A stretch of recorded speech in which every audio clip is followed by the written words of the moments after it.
कि देखो रस हो गया आप लोगों का, छंद हो गया, अलंकार हो गया, समास हो गया, वाच्य हो गया, सर्वनाम हो गया। तो यहाँ से आप लोगों का, और ये गद्य हो गया, ये पद्य हो गया। मतलब 5 नंबर आप लोगों का यहाँ से आता है, 5 नंबर यहाँ से, 10 नंबर ये हो गया। और हिंदी व्याकरण जो होता है 10 नंबर का हिंदी व्याकरण से आता है। तो यहाँ से आप लोगों का 10 नंबर पक्का हो जाएगा। 10 रस जो होता है आपके पेपर में 1 नंबर का आता है, छंद जो होता है आपके पेपर में 1 नंबर का आता है, और अलंकार जो होता है आपके पेपर में 1-1 नंबर का आता है। तो देखिए अगर हम बात करें आपके सर्वनाम के बारे में, तो सर्वनाम में क्या होगा, 2 तरीके के प्रश्न पूछे जाते हैं, जिसमें आप लोगों का तद हो गया, युष्मद। तो तद और युष्मद से प्रश्न पूछे जाते हैं। कि यहाँ से आप लोगों का एक नेक्स्ट टॉपिक स्टार्ट हो रहा है कि वाच्य प्रयोग और वाच्य परिवर्तन। वाच्य प्रयोग और वाच्य परिवर्तन के बारे में थोड़ा जान लीजिए। एक प्रश्न यहाँ से भी आपके पेपर में बनता है। तो जो प्रश्न बनेगा, मैं यहाँ पर आप लोगों के सामने 3 से 4 से 5 प्रश्न लेकर के आ गया हूँ। 4 से 5 प्रश्न लेकर के आ गया हूँ। मात्र आप लोग 5 प्रश्नों को तैयार करिए और 1 नंबर अपना पक्का कर लीजिए। देखिए जितने बच्चे क्लास 10th में हैं और 2026 में अपना हिंदी का पेपर देने वाले हैं, तो मैं आप लोगों के लिए लेकर के आ गया हूँ हिंदी के very very most important questions. मेरे पेरो जो अगर आप लोगों ने अगर अभी तक कुछ भी नहीं पढ़ा है, आप लोगों ने अगर हिंदी को छुआ भी नहीं है, तो बिल्कुल भी टेंशन मत लेना। देखिए मैं आप लोगों के सामने लेकर के आ गया हूँ, यानी कि हिंदी की पूरी क्लास, मतलब हिंदी का जितना भी बहुविकल्पी प्रश्न बनता है सब कुछ मैं एक ही क्लास में लेकर के आ गया हूँ। यानी कि यहाँ से आप लोग देख सकते हैं कि हिंदी की तैयारी मात्र मेरे पर बच्चों एक ही वीडियो में आप लोगों की हिंदी की तैयारी हो जाएगी। चलिए स्टार्ट करते हैं। अब आप लोग क्या करिए, सारे के सारे प्रश्नों को नोट कर लीजिए। और यहाँ पर आप लोगों को एक काम और करना है कि अभी ही जाना, आप लोगों को एक कॉपी खरीद लेना है और सारे के सारे प्रश्नों को कॉपी में नोट कर लेना है। जितने प्रश्न मैं बताऊंगा अभी ही जाना, बिल्कुल आप लोगों को 10 रुपए की कॉपी खरीद लेना है और उसी में से आप लोगों को इस सारे के सारे प्रश्नों को नोट कर लेना है। एक भी प्रश्न को मत छोड़ना, सारे के सारे प्रश्नों को नोट कर लेना। मात्र मेरे प्यारे बच्चों में आप लोगों के सामने लेकर के आ गया हूँ 60 प्रश्न और 20 नंबर पक्के। 60 प्रश्न तैयार करो, 20 नंबर पक्के करो। और यहाँ पर देखो सभी छात्रों का स्वागत है ये 24 क्लासेस पर। और मेरा जो टारगेट है, यहाँ पर मेरा टारगेट है 95% नंबर। चलिए स्टार्ट करते हैं क्लास प्रश्न को। पहला ही देखो प्रश्न है कि झूठा सच किस विधा की रचना है। मेरे प्यारे बच्चों very very most important question है कि झूठा सच जो है किस विधा की रचना है। नोट कर लेना, आप लोगों को जरूर ये प्रश्न मिलेगा 2026 में। गद्यांश पर आधारित जितने भी प्रश्न बनते हैं, सबसे पहले मैं गद्यांश वाले प्रश्न बात करूंगा और फिर मैं पद्य के बारे में बात करूँ। तो सबसे पहले आप लोग गद्य के सारे प्रश्न नोट कर लीजिए कि झूठा सच जो है किस विधा की रचना है। इसको नोट कर लीजिए। झूठा सच जो है मेरे प्यारे बच्चों, ये हमारा इसका राइट आंसर हो जाएगा। झूठा सच जो है उपन्यास विधा की रचना है, इसको नोट कर लेना, उपन्यास विधा। और फिर इसके बाद अगर हम बात करें प्रश्न नंबर जो मेरा 2 है, प्रश्न 2 को देखेंगे कि शुक्ल युग का नामकरण किस विद्वान के नाम पर किया गया। उस विद्वान का नाम बताना है जिस विद्वान के नाम पर यहाँ पर शुक्ल युग का नामकरण भी किया गया था। तो चलिए हम उससे विद्वान के बारे में बात करते हैं, कौन था। तो रामचंद्र शुक्ल जी को याद करेंगे, रामचंद्र शुक्ल हमारे राइट आंसर हो जाएंगे। अब देखो आगे बात करते हैं प्रश्न नंबर 3 के बारे में। वेरी वेरी मोस्ट इंपॉर्टेंट है, सारे प्रश्नों को नोट कर लेना। वेरी वेरी इंपॉर्टेंट क्वेश्चंस आज की क्लास जो आप लोगों की रामबाण साबित होने वाली है। और यहाँ पर देखो अब प्रश्न नंबर 3 के बारे में बात करते हैं कि सेवा सदन उपन्यास के लेखक कौन हो जाएंगे। सेवा सदन मेरे प्यारे बच्चों नोट कर लेना, प्रेमचंद्र जी को यहाँ पर क्लिक कर देना, प्रेमचंद्र जी को क्लिक कर देना, 1 नंबर मिल जाएगा। और अगर हम बात करें प्रश्न नंबर 4 के बारे में, तो प्रश्न नंबर 4 को देखेंगे कि उसने कहा था किस विधा की रचना है। चलिए प्रश्न नंबर 4 को देखिए, इसको भी नोट कर लीजिए कि उसने कहा था किस विधा की रचना है। प्रश्न नंबर 4 का हमारा राइट आंसर हो जाएगा, कहानी हमारा राइट आंसर हो जाएगा। सारे पूरे प्रश्न को लेकर के आ गया हूँ, आप लोग देख सकते हैं पूरी की पूरी मेरे पास कई पेज है मेरे पास जिनको आप लोग देख सकते हैं। सारे के सारे पेज इंपॉर्टेंट हैं और एक भी पेज को आप लोग छोड़ना नहीं, सारे के सारे पेजों के इंपॉर्टेंट क्वेश्चंस को नोट कर लेना है। प्रश्न नंबर 5 को नोट करेंगे कि कलम का सिपाही किस विधा की रचना है। प्रश्न नंबर 5 को देखेंगे कि कलम का सिपाही किस विधा की रचना है। मेरे प्यारे बच्चों ये मेरा प्रश्न नंबर 5 है और प्रश्न नंबर 5 का देखो कलम का सिपाही किस विधा की रचना है। तो अगर हम प्रश्न नंबर 5 के बारे में बात करें तो प्रश्न नंबर 5 का यहाँ पर राइट आंसर हो जाएगा जीवनी। तो जीवनी को आप लोगों को सही करना है कि कलम का सिपाही जो है ये एक जीवनी विधा की रचना है। तो जीवनी विधा की रचना हो जाएगी प्रश्न नंबर 5। नोट कर लेना, इसको आप लोग अलग से कॉपी खरीद लेना, 5 रुपए की 10 रुपए की मिल जाएगी, उसमें सारे प्रश्नों को नोट कर लेना है ना। तो अब देखो बात करते हैं प्रश्न नंबर 6 के बारे में कि रस मीमांसा के लेखक कौन है। प्रश्न number 6 very very most important है, वेरी वेरी मोस्ट इंपॉर्टेंट है कि यहाँ पर रस मीमांसा के लेखक कौन हो जाएंगे। तो हमारे प्रश्न नंबर 6 रहने वाला है। प्रश्न नंबर 6 का राइट आंसर हो जाएगा रामचंद्र शुक्ल। जैसे ही रामचंद्र शुक्ल यहाँ पर आप लोगों को दिख जाए तो आप लोगों को रामचंद्र शुक्ल जी को ही सही करना है। तो मेरे प्यारे बच्चों यहाँ पर हमारा राइट आंसर हो जाएगा रामचंद्र शुक्ल जी हमारे राइट आंसर हो जाएंगे। चलिए प्रश्न नंबर 7 को देख लेते हैं। प्रश्न नंबर 7 यहाँ पर देखो क्या कह रहा है कि ध्रुव स्वामिनी नाटक के रचनाकार कौन हो जाएंगे। ये हमारा प्रश्न नंबर 7 है।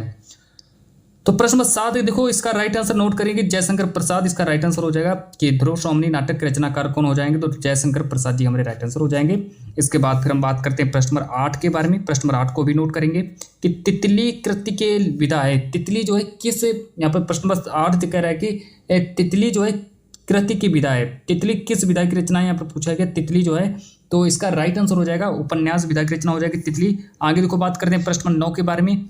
प्रश्न नंबर 9 कह रहा है कि नीड़ का निर्माण फिर किस विधा की रचना है। प्रश्न नंबर 9, नीड़ का निर्माण मेरे प्यारे बच्चों किस विधा की रचना है, तो नीड़ का निर्माण जो है ये इसका राइट आंसर हो जाएगा।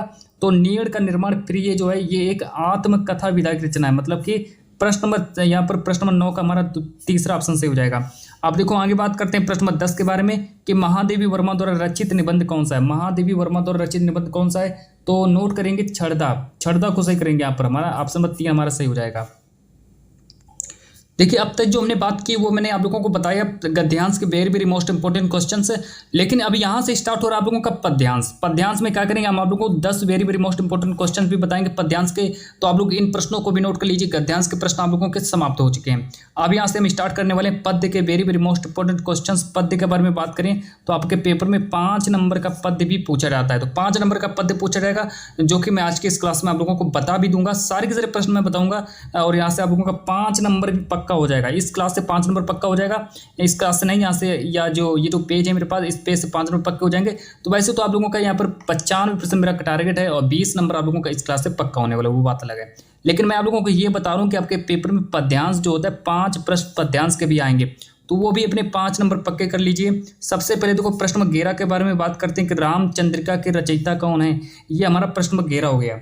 तो रामचंद्रिका के रचयिता कौन हो जाएंगे, तो इसका राइट आंसर हो जाएगा ऑप्शन नंबर 3 हमारा सही हो जाएगा। तो केशवदास जो होंगे मेरे राइट आंसर हो जाएंगे। आगे देखो बात करते हैं प्रश्न नंबर 12 के बारे में कि साकित के रचनाकार कौन है। मेरे प्यारे बच्चों very very most important question है कि साकित के रचनाकार कौन हो जाएंगे। तो साकित के रचनाकार देख लो, यहाँ पर साकित के रचनाकार हो जाएंगे मैथिली शरण गुप्त। ऑप्शन नंबर 2 हमारा सही हो जाएगा। फिर हम बात करते हैं प्रश्न नंबर 13 के बारे में कि तार सप्तक का प्रकाशन वर्ष किस वर्ष हुआ। सारे के सारे प्रश्नों को नोट कर लेना, very very most important questions हैं। और यहाँ से मैं गारंटी ले रहा हूँ कि आप लोगों का 20 में 20 नंबर इसी क्लास से पक्का होगा। और यहाँ से आप लोगों का एक भी प्रश्न बाहर जाने वाला नहीं है। 20 नंबर आपके पक्के हो गए और एक ही क्लास से 20 नंबर पक्के होंगे। यहाँ पर आप देखो आगे बात करते हैं तार सप्तक का प्रकाशन वर्ष किस वर्ष हुआ था।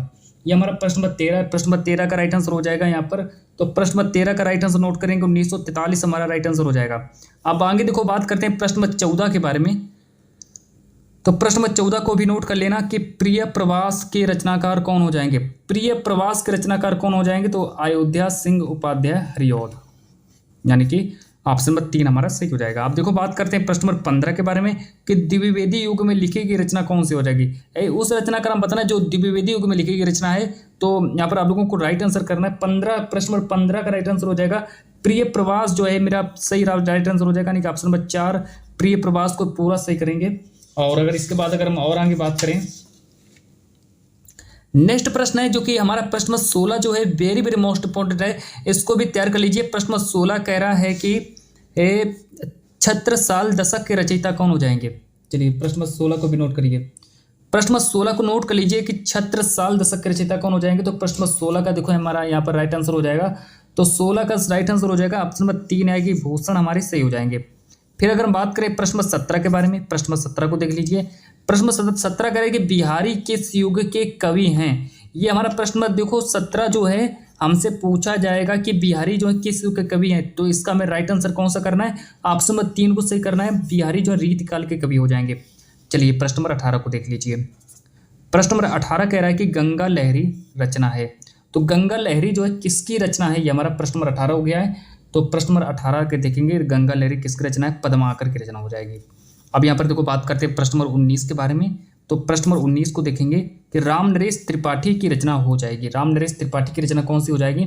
तो प्रश्न नंबर 19 जो है प्रश्न नंबर 19 का राइट आंसर हो जाएगा। तो रामनरेश त्रिपाठी की रचना हो जाएगी। तो देखो मेरे प्यारे बच्चों यहाँ पर प्रश्न नंबर 19 कह रहा है कि रामनरेश त्रिपाठी की रचना कौन सी हो जाएगी। तो यहाँ पर हमारे दो जो ऑप्शन है यहाँ पर लिखा है महादेवी वर्मा जी को काट दीजिए, तुलसीदास है ना। ये हमसे गलती से मिस्टेक हो गया है और मिस्टेक हो भी जाता है ना। हर सबसे मिस्टेक होता है, कोई दिक्कत नहीं।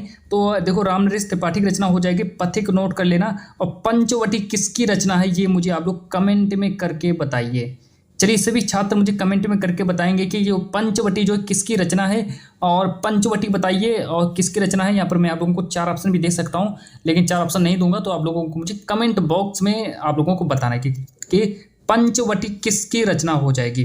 पथिक जो है रामनरेश त्रिपाठी की रचना है, लेकिन पंचवटी किसकी रचना आप लोग मुझे कमेंट में करके बताइए।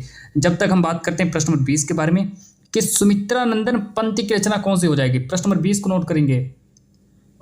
प्रश्न नंबर 20 कह रहा है कि सुमित्रानंदन पंत की रचना कौन सी हो जाएगी। तो देखो प्रश्न नंबर 20 कह रहा है सुमित्रानंदन पंत की रचना हो जाएगी, तो चिदंबरा को नोट कर लेना, हमारा ऑप्शन नंबर 1 हमारा सही हो जाएगा। फिर आगे देखो बात करते हैं प्रश्न नंबर 21 के बारे में।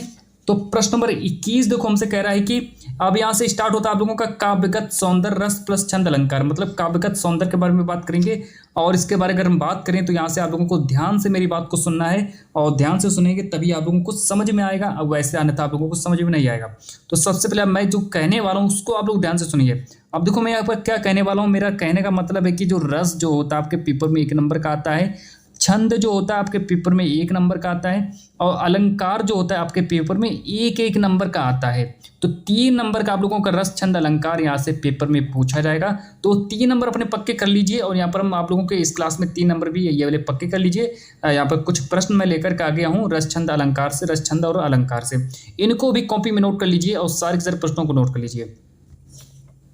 चलिए सबसे पहले बात करेंगे प्रश्न नंबर 21 यानी कि 21 के बारे में बात करेंगे। तो प्रश्न नंबर 21 को नोट कर लीजिए। यहाँ पर प्रश्न नंबर 21 कह रहा है कि करुण रस का स्थायी भाव क्या होता है। नोट कर लेना, और इसको कॉपी में वेरी वेरी मोस्ट इंपॉर्टेंट है, और 2026 18 फरवरी तारीख याद रखना जरूर। 100% आप लोगों को 18 फरवरी वाले हिंदी के पेपर में यह प्रश्न आप लोगों को मिलेगा, और कोई भी इसको आने से नहीं रोक पाएगा।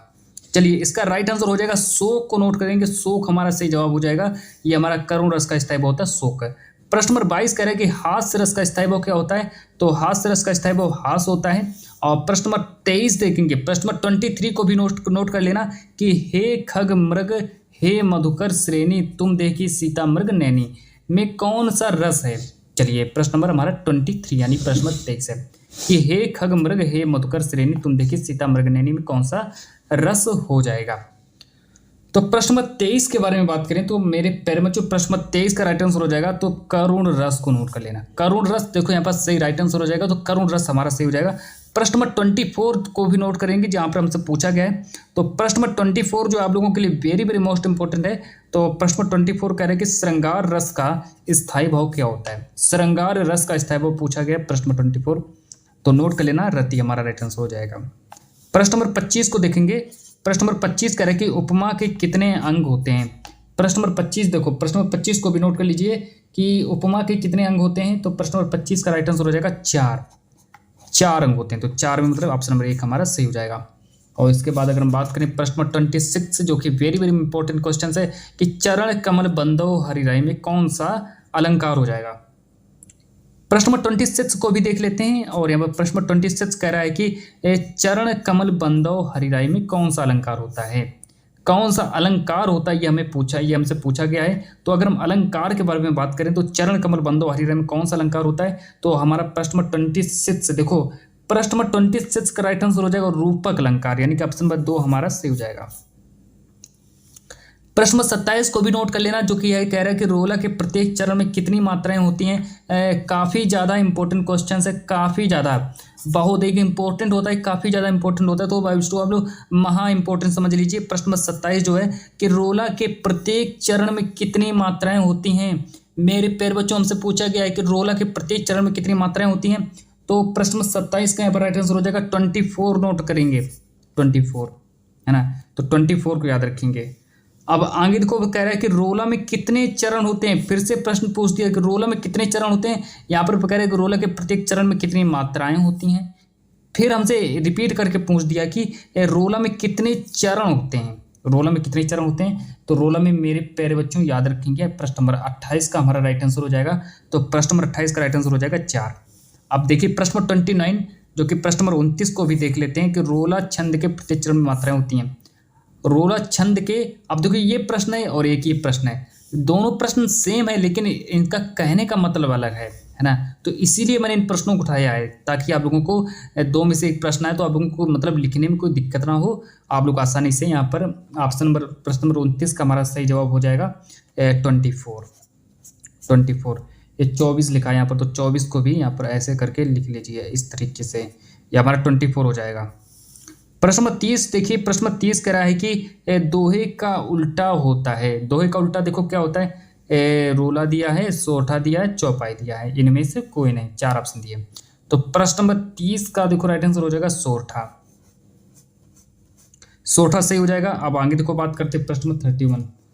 तो प्रश्न नंबर 31 में देखो कह रहा है कि सबसे पहले मैं यहाँ पर कुछ आप लोगों से कहना चाहता हूँ कि सबसे पहले यहाँ पर से देखो आप लोगों का उपसर्ग और प्रत्यय स्टार्ट होता है। उपसर्ग प्रत्यय जो कि एक एक नंबर का उपसर्ग प्रत्यय। फिर अगर हम बात करें आप लोगों का एक और भी आप लोगों को कुछ बताना है यहाँ से कि आपके पेपर में देखिए जो रस छंद अलंकार, ये मैंने आप लोगों को कंप्लीट करा दिए। तो मैंने आप लोगों को रस बताया, छंद बताया, अलंकार होता है क्या होता है ये मैंने आप लोगों को बताया, है ना। तो फिर इसके बाद देखो ये हमारा टारगेट है, ये मैंने आप लोगों को पहले ही बता दिया है, जो कि F24 क्लासेस ये हमारे चैनल का नाम है।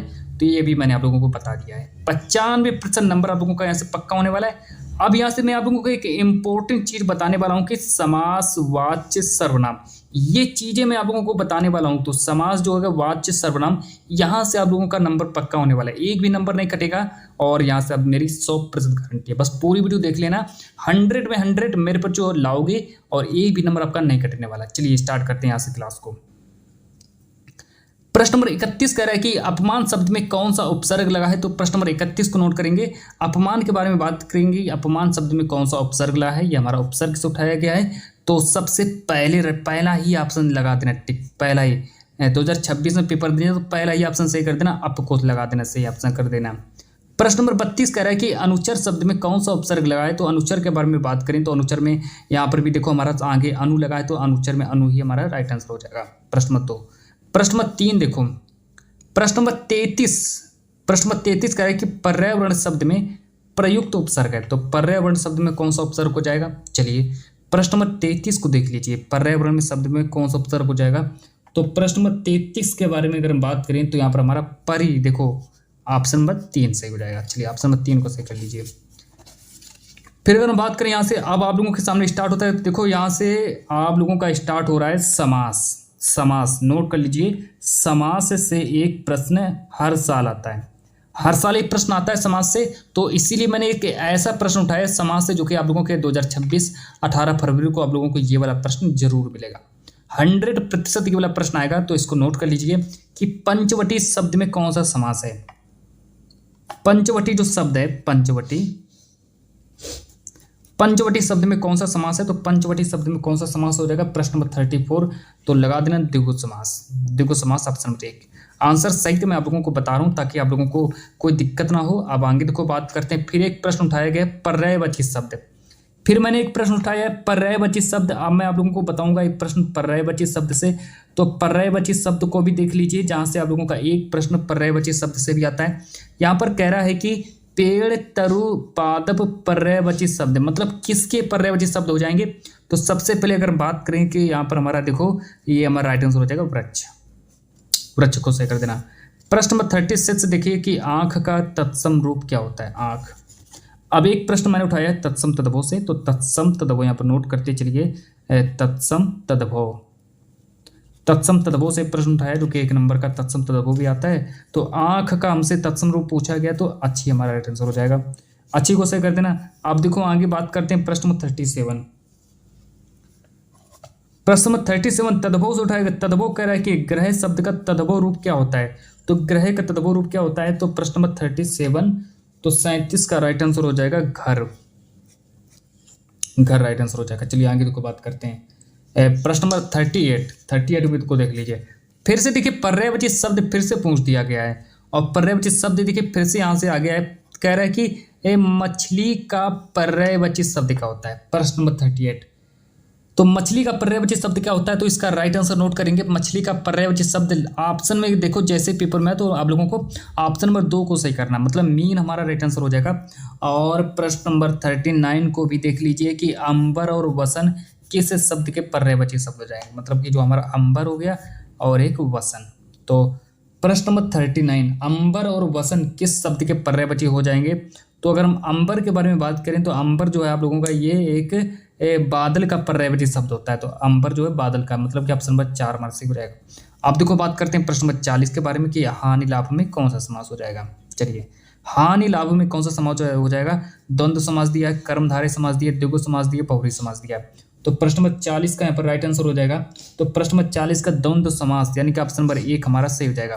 तो ये देखिए मैंने आप लोगों को 40 प्रश्न बताए और इसके बाद फिर आगे देखो नेक्स्ट टॉपिक मेरा स्टार्ट होता है संस्कृत व्याकरण, जिसको हम सर्वनाम तद यानी कि युष्मद भी कहते हैं, जो कि आप लोगों का 1 नंबर का यहाँ से भी प्रश्न बन जाता है। तो देखिए अगर हम बात करें आपके सर्वनाम के बारे में, तो सर्वनाम में क्या होगा, 2 तरीके के प्रश्न पूछे जाते हैं, जिसमें आप लोगों का तद हो गया युष्मद। तो तद और युष्मद से प्रश्न पूछे जाते हैं, तो जिसमें से आप लोगों का देखो सप्तमी विभक्ति पूछा जाएगा और एक वचन का रूप भी पूछा जाएगा। इसमें विभक्ति और एक वचन बहुवचन वाले प्रश्न पूछे जाएंगे। तो सिर्फ मैं वही प्रश्न बताऊंगा जो प्रश्न आपके पेपर में बनने वाले हैं। तो सबसे पहले मैं बात करता हूँ प्रश्न नंबर 21 के बारे में। तो मोस्ट इंपॉर्टेंट क्वेश्चन है, यहाँ से आप लोगों का एक भी प्रश्न नहीं छूटेगा और जितना मैं पढ़ाऊंगा सिर्फ उतना ही आएगा। तो देखो यहाँ पर कह रहा है कि युष्मद का सप्तमी विभक्ति एक वचन का रूप होता है। ऑप्शन नंबर 1 दिया त्वयि, ऑप्शन नंबर 2 दिया है त्वत्, ऑप्शन नंबर 3 दिया तव और ते। ये देखिए हमारे 4 ऑप्शन दिए लेंगे। प्रश्न नंबर 41 का राइट आंसर हो जाएगा त्वयि, हमारा राइट आंसर हो जाएगा। ऑप्शन नंबर 1 हमारा सही हो जाएगा। अब बात करते हैं प्रश्न नंबर 42 यानी कि 42 नंबर को प्रश्न को भी देख लीजिए कि तद शब्द जिसको पुल्लिंग और शब्द का चतुर्थी विभक्ति एक वचन में रूप होगा। तो तद शब्द पुल्लिंग और शब्द का चतुर्थी विभक्ति में एक वचन में रूप होगा। तो प्रश्न नंबर 42 का यहाँ पर राइट आंसर हो जाएगा तस्मय। तस्मय जो है मेरा राइट आंसर हो जाएगा। ऑप्शन नंबर 2 हमारा सही हो जाएगा। फिर अगर हम बात करें प्रश्न नंबर 43 के बारे में कि तद स्त्रीलिंग शब्द का पंचमी विभक्ति बहुवचन रूप का रूप होगा। तो ये हमारा प्रश्न नंबर 43। प्रश्न नंबर 43 ताभ्य, ताभ्य को नोट करेंगे, ताभ्य हमारा सही हो जाएगा। ऑप्शन नंबर 1 हमारा सही हो जाएगा। प्रश्न नंबर 44 को देख लीजिए कि युष्मद की विभक्ति एवं वचन बताइए। तो युष्मद की विभक्ति एवं वचन बताइए। तो ये हमारा प्रश्न 44 है। प्रश्न नंबर 44 का राइट आंसर हो जाएगा षष्ठी बहुवचन, यानी कि ऑप्शन नंबर 1 सही हो जाएगा। और फिर इसके बाद अगर हम आगे देखो बात करें प्रश्न नंबर 45, तो 45 को भी नोट करेंगे कि तद जो जिसको हम नपुंसक लिंग भी कहते हैं, शब्द का षष्ठी विभक्ति एक वचन में रूप होगा। एक वचन का रूप क्या होगा, तो इसको भी देखिए कि तस् से दिया है, तस्मात दिया है, तस्मिन दिया है, तस्मय दिया है। ये देखिए आप लोगों का प्रश्न नंबर 45। प्रश्न नंबर 45 का राइट आंसर हो जाएगा तस् से हमारा सही हो जाएगा, मतलब ऑप्शन नंबर 1 देखो हमारा सही हो जाएगा। और उसके बाद अगर हम और आगे बात करें, जो कि मैं आप लोगों को अब यहाँ से देखो स्टार्ट होता है आप लोगों को वाक्य का स्वरूप। वाक्य के स्वरूप में देखो क्या होगा, जिसमें से आप लोगों के से कुछ प्रश्न यहाँ पर वाक्य से पूछे जाएंगे, है ना। वाक्य से प्रश्न पूछे जाएंगे जो कि पेपर में 1 नंबर का प्रश्न यहाँ से भी बनता है, जिसमें से आप लोगों को पूछा जाएगा कि भाषा की सबसे छोटी इकाई क्या होती है। फिर यहाँ पर कुछ मिक्स प्रश्न दिए हैं कि मोहन गीत गा रहा है और राधा खेल रही है। मतलब 2 तरीके के प्रश्न हैं और दोनों को मतलब बताना है कि यहाँ पर 2 लोग मिलकर काम कर रहे हैं, तो ये किस प्रकार का वाक्य हो जाएगा। इस तरीके के जो प्रश्न होते हैं वाक्य के स्वरूप में पूछे जाते हैं, तो वो भी मैं आप लोगों को बताने वाला हूँ। फिर वाक्य ये देखिए सारे प्रश्न हैं, तो इनका सबका मैं आप लोगों को आंसर बताने वाला हूँ। और वेरी मोस्ट इंपॉर्टेंट क्वेश्चंस लेकर के आया हूँ और यहाँ से मैं दावा कर सकता हूँ, मैं यहाँ पर आप लोगों से दावा कर सकता हूँ कि एक भी प्रश्न आपका बाहर नहीं जाएगा। और सबसे पहले देखो बात करेंगे प्रश्न नंबर 46 के बारे में। प्रश्न नंबर 46 की भाषा की सबसे छोटी इकाई क्या होती है। प्रश्न नंबर 46 यानी कि 46 नंबर कह रहे हैं भाषा की सबसे छोटी इकाई क्या होती है। तो प्रश्न नंबर 46 का राइट आंसर हो जाएगा शब्द, हमारा राइट आंसर हो जाएगा प्रश्न 46। आगे देखो बात करते हैं कि मोहन गीत गा रहा है और राधा खेल रही है, यही किस प्रकार का वाक्य हो जाएगा। मतलब कि जो मोहन जो है यही गीत गा रहा है, मोहन गीत गा रहा है और राधा खेल रही है, यही किस प्रकार का वाक्य हो जाएगा। ये हमारा प्रश्न नंबर 47 हो जाएगा। चलिए बात करते हैं प्रश्न 46 के बारे में, जिसमें से सरल वाक्य दिया, संयुक्त वाक्य दिया है, मिश्रित वाक्य दिया है और इनमें से कोई नहीं। तो प्रश्न नंबर 47 को देखेंगे। प्रश्न नंबर 47 का राइट आंसर हो जाएगा। तो प्रश्न नंबर 47 का देखो संयुक्त वाक्य मतलब जब 2 लोग मिलकर काम करते हैं, जैसे मोहन गीत गा रहा है, राधा खेल रही है, जहां पर 2 लोगों की बात हो और 2 लोग जहां पर काम कर रहे हो, जहां पर 2 लोग खेल रहे हो, कूद रहे हो या फिर कोई दूसरा काम कर रहे हो, तो वहां पर हमारा संयुक्त वाक्य हो जाता है। अब बात करते हैं प्रश्न नंबर 48 के बारे में कि वाक्य के कितने तत्व होते हैं। ये हमारा प्रश्न नंबर 48 हो जाएगा। तो प्रश्न नंबर 48 का राइट आंसर देखेंगे। प्रश्न नंबर 48 का राइट आंसर हो जाएगा, नोट कर लेना संयुक्त वाक्य, सॉरी प्रश्न नंबर 48 का जो राइट आंसर हो जाएगा 6 राइट आंसर हो जाएगा। 6 देखो कहाँ दिया है, वो यहाँ पर कुछ मुझे डिस्टर्ब लग रहा है कि प्रश्न नंबर 48 कह रहे हैं कि वाक्य के कितने तत्व होते हैं। प्रश्न को मैंने पढ़ नहीं पाया था, कोई दिक्कत नहीं है, चलो मैं इसका आंसर मैं आप लोगों को बता देता हूँ। तो प्यारे साथियों, जो प्रश्न नंबर 48 जो है ये प्रश्न मैं आप लोगों के लिए छोड़ रहा हूँ। तो आप लोग क्या करिए कि ये प्रश्न मैंने आप लोगों के लिए ही बनाया था, मैं तो भूल ही गया था, इसीलिए मैं इसका आंसर नहीं बता रहा हूँ। ये तो प्रश्न मैंने आप लोगों के लिए बनाया था, मैंने सोचा इसका जवाब आप लोग मुझे खुद दोगे, तो इसीलिए मैंने इस प्रश्न को आप लोगों के लिए उठाया था। यहाँ पर लिख देता हूँ कि ये जो प्रश्न है स्टूडेंट के लिए प्रश्न है। जितने भी मेरे प्यारे बच्चे हैं, सभी के सभी बच्चे मुझे इस प्रश्न का जवाब मुझे कमेंट में कर दीजिए, है ना। ये प्रश्न मैं भूल गया था, मैंने आप लोगों के लिए प्रश्न बनाया था। चलो कोई दिक्कत नहीं है, सभी बच्चे इसका प्रश्न 48 का कमेंट में जवाब दे सकते हैं, है ना। अब देखो आगे बात करते हैं प्रश्न 49 के बारे में कि वह जा रहा है, यह किस प्रकार का वाक्य हो जाएगा। मतलब कि कोई जा रहा है, वह जा रहा है, आप वह जा रही है, ये किस प्रकार का वाक्य हो जाएगा। प्रश्न नंबर 49 ये मेरा है। तो प्रश्न नंबर 49 का देखो राइट आंसर देखो क्या हो जाएगा। देखो अगर हम बात करते हैं कि वह जा रहे किस प्रकार का वाक्य है, प्रश्नवाचक वाक्य नहीं हो सकता है, संकेतार्थक वाक्य नहीं हो सकता है, इच्छार्थ ये वाला नहीं हो सकता है, तो बचा हमारे पास साधारण वाक्य। तो साधारण वाक्य हमारा सही हो जाएगा। प्रश्न नंबर 50 को भी नोट कर लेना कि अर्थ के आधार पर वाक्य के कितने भेद होते हैं। तो अगर हम बात करें अर्थ के आधार पर वाक्य के कितने भेद होते हैं, तो इसका राइट आंसर हो जाएगा ऑप्शन नंबर 2 यानी कि 8 राइट आंसर नोट कर लेना। चलो अब देखो आगे देखो बात करते हैं, यहाँ से नोट करिए कि यहाँ से स्टार्ट करते हैं। यहाँ से देखो आप लोगों का स्टार्ट होता है कि प्रश्न नंबर 51, प्रश्न नंबर 51 को देख लीजिए। तो प्रश्न नंबर देखो यहाँ से बात करते हैं 51, लेकिन 51 प्रश्न बताने से पहले मैं आप लोगों से कुछ कहना चाहता हूँ कि यहाँ से आप लोगों का एक नेक्स्ट टॉपिक स्टार्ट हो रहा है कि वाच्य प्रयोग और वाच्य परिवर्तन। वाच्य प्रयोग और वाच्य परिवर्तन के बारे में थोड़ा जान लीजिए। एक प्रश्न यहाँ से भी आपके पेपर में बनता है। तो जो प्रश्न बनेगा मैं यहाँ पर आप लोगों के सामने 3 से 4 से 5 प्रश्न लेकर के आ गया हूँ। 4 से 5 प्रश्न लेकर के आ गया हूँ। मात्र आप लोग 5 प्रश्नों को तैयार करिए और 1 नंबर अपना पक्का कर लीजिए। 1 नंबर अपना पक्का कर लीजिए, कुछ भी कह सकते हैं, 1 नंबर आप लोगों का पक्का हो जाएगा और यहाँ से आप लोगों का 1 नंबर तैयार हो जाएगा। चलिए प्रश्न नंबर 51 देखिए कि सीता ने पत्र लिखा, इस वाक्य में किस प्रकार का वाच्य प्रयोग है। देखो पत्र लिखा, सीता ने पत्र लिखा, पत्र किसके द्वारा लिखा गया, सीता के द्वारा पत्र लिखा गया। तो सीता क्या होता है, सीता एक कर्ता होता है, तो सीता को हम कर्ता कहेंगे। तो जहाँ पर कर्ता लिखा होगा वही हमारा राइट आंसर हो जाएगा, क्योंकि सीता ने पत्र लिखा। तो काम कौन कर रहा है, सीता काम कर रही है, तो कर्तरी प्रयोग यहाँ पर हमारा ऑप्शन नंबर 2 हमारा 3 सही हो जाएगा। चलो प्रश्न नंबर 52 को देखो कि मोहन अच्छी पुस्तकें पढ़ता है, वाच्य प्रयोग है। मोहन जो है कैसी पुस्तकें पढ़ता है, तो मोहन जो है अच्छी पुस्तकें पढ़ता है। तो ये किस प्रकार का वाक्य हो जाएगा। तो पुस्तकें कौन पढ़ रहा है, पुस्तकें जो है मोहन पुस्तकें पढ़ रहा है। तो जो काम करता है उसको हम कर्ता कहते हैं। दोबारा समझ लीजिए आप लोगों को, अगर पहला प्रश्न नहीं समझ में तो दोबारा प्रश्न तो जो प्रश्न 52 को भी समझ लीजिए कि मोहन अच्छी पुस्तकें पढ़ता है, पुस्तक कौन पढ़ता है, मोहन पढ़ता है। इसमें कौन सा वाच्य हो जाएगा। तो सबसे पहले बात करते हैं कि देखो पुस्तकें किसके द्वारा पढ़ी गई, मोहन के द्वारा, तो कर्ता यहाँ पे हमारा इसका भी राइट आंसर हो जाएगा कर्तरी प्रयोग। फिर प्रश्न नंबर 53 को देख लीजिए कि वाच्य प्रयोग के कितने भेद होते हैं। वाच्य के यहाँ पर 3 भेद होते हैं, ऑप्शन में 3 ये देखो लिखा है, तो हमारा ऑप्शन नंबर 1 हमारा सही हो जाएगा। प्रश्न नंबर 54 को देख लीजिए, धूप में चला नहीं जाता, इस वाक्य में वाच्य का कौन सा भेद है। चलिए प्रश्न नंबर यहाँ पर थोड़ा बहुत इसको भी समझ लीजिए। प्रश्न नंबर 54 देखो, प्रश्न नंबर 54 कह रहे कि धूप में चला नहीं जाता, इस वाक्य में कौन सा वाच्य परिवर्तन हो जाएगा। जब भी असमर्थता वाले वाक्य आ जाए मेरे प्यारे बच्चों याद रखना, मुझसे दौड़ा नहीं जाता, मुझसे काम किया नहीं जाता, मतलब कि अपने आप में एक हार मान लेना, मुझसे चला नहीं जाता है, मुझसे दौड़ा नहीं जाता है, धूप में चला नहीं जाता है, मुझसे काम नहीं किया जा सकता है। तो इस तरीके के अगर वाक्य अगर आपके पेपर में आ जाए तो क्या करेंगे, इसका कुछ नहीं, आंख मीच कर आप लोगों को क्या कर देना है, भाववाच्य को क्लिक कर देना है, बस क्लिक कर देना। 1 नंबर आप लोगों का फ्री का मिल जाएगा, है ना, 1 नंबर मिल जाएगा, कोई दिक्कत नहीं। 1 नंबर मैंने आप लोगों का पक्का करा दिया है, आप लोग मुझे धन्यवाद बोल सकते हैं। अब देखो आगे बात करते हैं प्रश्न नंबर 55 के बारे में कि निम्नलिखित में से कौन सा वाच्य प्रयोग का भेद है। चलिए प्रश्न नंबर 55 को देख लीजिए। और प्रश्न नंबर 55 कह रहा है कि निम्न में से कौन सा वाच्य प्रयोग का भेद है। देखिए कर्तवाच्य, कर्मवाच्य, भाववाच्य, सभी। और अभी मैंने आप लोगों को आगे बताया कि वाच्य प्रयोग के कितने भेद होते हैं। वाच्य प्रयोग के 3 भेद होते हैं।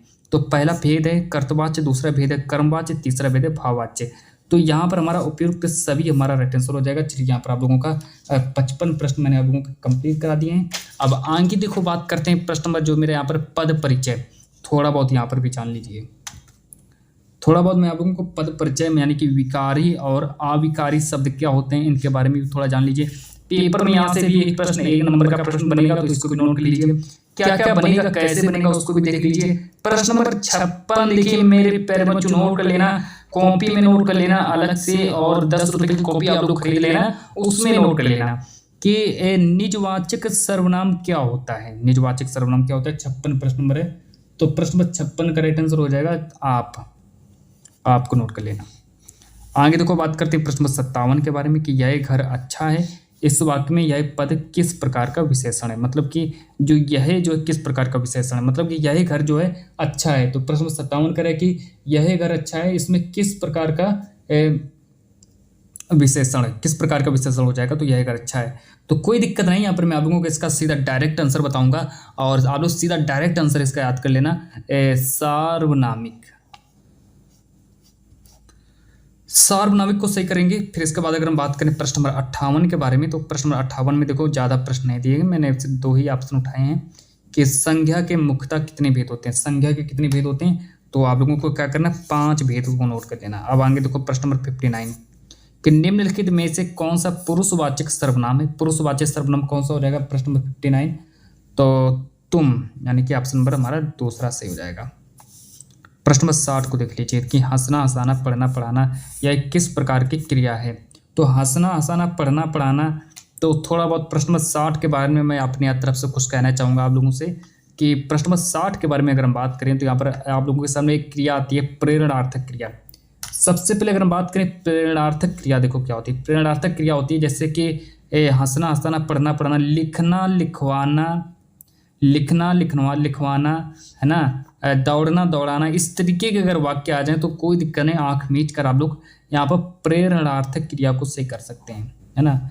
तो ऑप्शन नंबर 4 देखो सही हो जाएगा। ये थे हमारे पास 60 प्रश्न। तो कैसी लगी आप लोगों को ये क्लास आज की, आप लोग मुझे कमेंट में बता दीजिए। और ये जो मेरा चैनल है जिसका नाम है, यहाँ पर आप लोगों के सामने बता सकता हूँ कि F24 क्लासेस चैनल का नाम है। तो आप लोग इस चैनल को जरूर से जरूर सब्सक्राइब कर लीजिए, सभी के सभी छात्र इसको सब्सक्राइब कर लीजिए, क्योंकि यहाँ पर आप लोगों को सारे के सारे सब्जेक्ट, चाहे फिर मैथ हो, चाहे फिर साइंस हो, कोई भी सब्जेक्ट हो, हिंदी इंग्लिश, और यहाँ पर कोई भी हो, 70 नंबर पक्का आप लोगों को इस क्लास से मिल जाएगा। तो आप लोग यहाँ पर सब्सक्राइब कर लीजिए, और यहाँ से मैं आज की इस क्लास को इतना ही रखता हूँ।